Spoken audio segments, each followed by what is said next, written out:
নমস্কার বন্ধুরা, তো তোমাদের কিন্তু বিভিন্ন সমস্যা হচ্ছে সর্দার পাটেল স্কলারশিপে অনলাইনে আবেদন করার সময়, বিশেষ করে ডকুমেন্টস আপলোড করার সময় এবং ব্যাংক ডিটেলস দেওয়ার সময়। তো বন্ধুরা, এই ভিডিওটা যদি তোমরা সম্পূর্ণ দেখো তাহলে তোমাদের কিন্তু বিভিন্ন যে সমস্যা হচ্ছে সর্দার পাটেল স্কলারশিপে অনলাইনে আবেদন করার সময়, তাহলে কিন্তু সেই সমস্যা থেকে আশা করা যায় তোমরা সমাধান পেয়ে যাবে। তাই বন্ধুরা, এই ভিডিওটাকে একদম স্কিপ না করে বা কেটে কেটে না দেখে কিন্তু অবশ্যই শেষ অবধি দেখবে। আর এই ভিডিওটাতে অবশ্যই সবাই একটা করে লাইক করবে। চ্যানেলটিকে সাবস্ক্রাইব না করলে অবশ্যই সাবস্ক্রাইব করে পাশের বেল আইকনটিতে ক্লিক করে অল করে নেবে পরবর্তী ভিডিওগুলির নোটিফিকেশন পাওয়ার জন্য। তো বন্ধুরা, সর্দার পাটেল স্কলারশিপে অনলাইনে আবেদন করার সময় পার্সোনাল ডিটেলস, এডুকেশন ডিটেলস, তারপরে ফ্যামিলি মেম্বার্সের ডিটেলস, তো এই ডিটেলসগুলি দেওয়ার সময় কিন্তু তোমাদের কোনো সমস্যা হচ্ছে না, ঠিক আছে।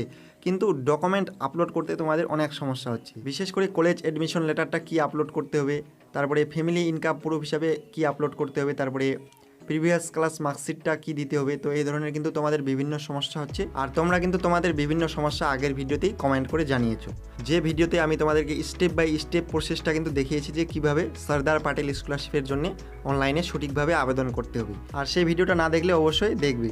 তো বন্ধুরা, এখানে প্রথমে পাসপোর্ট সাইজ ফটোকপি, তারপরে মাধ্যমিক পাসের মার্কশিট, তারপর উচ্চ মাধ্যমিক পাসের মার্কশিট, তো এইসব ডকুমেন্ট আপলোড করতে আশা করা যায় তোমাদের কোনো সমস্যা হচ্ছে না।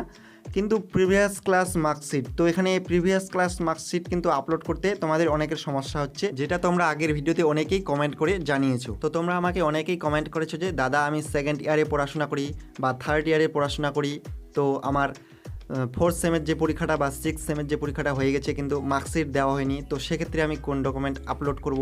তো এই ধরনের কিন্তু বিভিন্ন কমেন্ট তোমরা করেছো, ঠিক আছে। তো এখানে যে প্রিভিয়াস ক্লাস মার্কশিট আপলোডের কথা বলা হয়েছে, তো এখানে কিন্তু আগের ক্লাসের যে মার্কশিট সেটা কিন্তু আপলোড করতে হবে।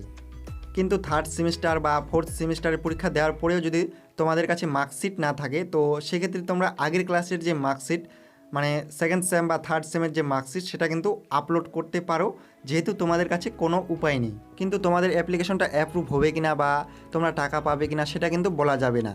তারপর বন্ধুরা, এখানে কলেজ অ্যাডমিশন লেটার আপলোড করতে বলছে।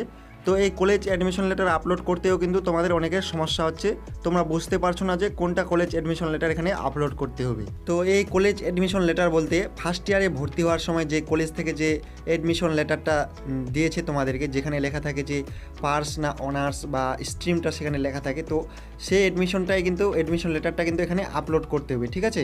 তারপরে লেটেস্ট কলেজ ফি রিসিপ্ট, তো এই লেটেস্ট কলেজ ফি রিসিপ্ট বলতে যদি তোমরা সেকেন্ড ইয়ারে পড়াশোনা করো এবং থার্ড সেমের পরীক্ষাটা দেওয়ার পর এবং মার্কশিট পাওয়ার পর ফোর্থ সেমের পরীক্ষা দেওয়ার জন্য কলেজ থেকে যে তোমাদেরকে যে পেমেন্ট করতে হয় টাকাটা, তো সেই রিসিপ্টটা কিন্তু এখানে আপলোড করতে হবে, ফি রিসিপ্টটা, ঠিক আছে, যেখানে টাকার পরিমাণটা লেখা থাকে। তারপরে স্টুডেন্ট আইডি প্রুফ হিসাবে আইডি কার্ডটা তোমরা আপলোড করতে পারো এখানে, ঠিক আছে। তারপরে আইডেন্টি প্রুফ হিসাবে আধার কার্ডটা, তারপরে এখানে ফ্যামিলি ইনকাম প্রুফ, তো ফ্যামিলি ইনকাম প্রুফ হিসাবে তোমাদেরকে যেটা আপলোড করতে হবে সেটা হচ্ছে তোমাদেরকে ব্লক থেকে বা পঞ্চায়েত থেকে একটা ইনকাম সার্টিফিকেট নিয়ে সেটা কিন্তু এখানে আপলোড করতে হবে।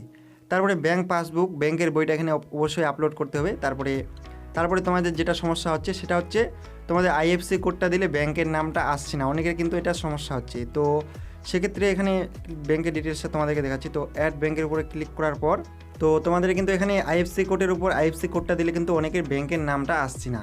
তো এখানে তোমাদেরকে একটা জিনিস মাথায় রাখতে হবে, সেটা হচ্ছে এখানে কিন্তু ক্যাপিটাল লেটারে কিন্তু সমস্ত যে মানে আইএফসি কোড সেটা কিন্তু এখানে দিতে হবে, ঠিক আছে, নাহলে কিন্তু এখানে ব্যাংকের নামটা আসবে না। আর নিচে গেট আইএফসি কোড হেয়ারের উপরে ক্লিক করলে তোমরা এখান থেকে কিন্তু যদি আইএফসি কোডটা না জানো ব্যাংকের, তাহলে কিন্তু এখান থেকে সার্চ করতে পারবে, ঠিক আছে। তো এখানে প্রথমে ব্যাংকের নামটা এখানে সিলেক্ট করতে হবে, তারপরে ব্রাঞ্চটা সিলেক্ট করার পর গেট ব্যাংক ডিটেলসের উপরে ক্লিক করলে কিন্তু এখান থেকে তোমরা আইএফসি কোডটা দেখতে পারবে। বন্ধুরা, তোমাদেরকে আরেকটি জিনিস মাথায় রাখতে হবে, সেটা হচ্ছে এখানে আইএফসি কোডটা দেওয়ার সময় ও এর জায়গায় 0 দিলে আর 0-র জায়গায় ও দিলে কিন্তু এখানে আইএফসি কোডটা আসবে না। তো এটা কিন্তু তোমাদেরকে অবশ্যই ভালো করে দিতে হবে, ঠিক আছে। কিন্তু সঠিকভাবে আইএফসি কোডটা দেওয়ার পরেও যদি তোমাদের ব্যাংকের নামটা এখানে না আসে, তাহলে তোমাদেরকে যেটা করতে হবে সেটা হচ্ছে এখান থেকে প্রোফাইল বা অ্যাকাউন্টটাকে কিন্তু লগ আউট করে নিতে হবে, ঠিক আছে। উপরে অপশন রয়েছে একটি লগ আউট করার পর আবার কিন্তু পুনরায় লগ ইন করে ফর্মটা ফিল আপ করতে হবে। তারপর বন্ধুরা, তোমাদের অনেকের সমস্যা হচ্ছে যে এই সর্দার পাটেল স্কলারশিপে অনলাইনে আবেদন করার জন্য তোমরা লিঙ্কটা বা ওয়েবসাইটটা কিন্তু খুঁজে পাচ্ছ না। তো এই সর্দার পাটেল স্কলারশিপে অনলাইনে আবেদন করার জন্য যে ওয়েবসাইট বা লিঙ্কটা রয়েছে, তো সেই লিঙ্কটা আমি এই ভিডিওটার ডিসক্রিপশনে দিয়ে দিয়েছি। সেখান থেকে তোমরা কিন্তু এই আবেদনটা করতে পারবে, ঠিক আছে। তারপর বন্ধুরা, তোমরা অনেকেই বুঝতে পারছো না যে এই আবেদন করার লাস্ট ডেট কবে। তো বন্ধুরা, এই সর্দার পাটেল স্কলারশিপে অনলাইনে আবেদন করার লাস্ট ডেট বর্তমানে কিন্তু জুন মাসের 30 তারিখ অবধি আছে, ঠিক আছে।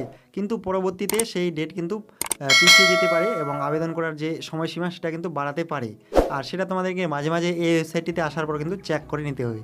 তো বন্ধুরা, আমি আশা করব যে এই ভিডিওর সমস্ত বিষয়গুলি তোমরা বুঝতে পেরেছো। আর যদি তোমরা এই ভিডিওর সমস্ত বিষয়গুলি বুঝতে পারো, তাহলে অবশ্যই এই ভিডিওটাতে একটা লাইক করবে। চ্যানেলটিকে সাবস্ক্রাইব না করলে অবশ্যই সাবস্ক্রাইব করে পাশের বেল আইকনটিতে ক্লিক করে অল করে নেবে পরবর্তী ভিডিওগুলির নোটিফিকেশন পাওয়ার জন্য। আর এই ভিডিওটা অবশ্যই বন্ধুরা তোমরা তোমাদের বন্ধুবান্ধবদের সঙ্গে অবশ্যই শেয়ার করবে, ঠিক আছে। আর যদি এখনও কোনো কিছু তোমাদের মনে প্রশ্ন থাকে বা কোনো কিছু জানার থাকে, তাহলে অবশ্যই কিন্তু কমেন্ট করবে। তো বন্ধুরা, আজকের এই ভিডিওটা এই পর্যন্তই ছিল। ভিডিওটা সম্পূর্ণ দেখার জন্য তোমাদের সবাইকে অসংখ্য ধন্যবাদ।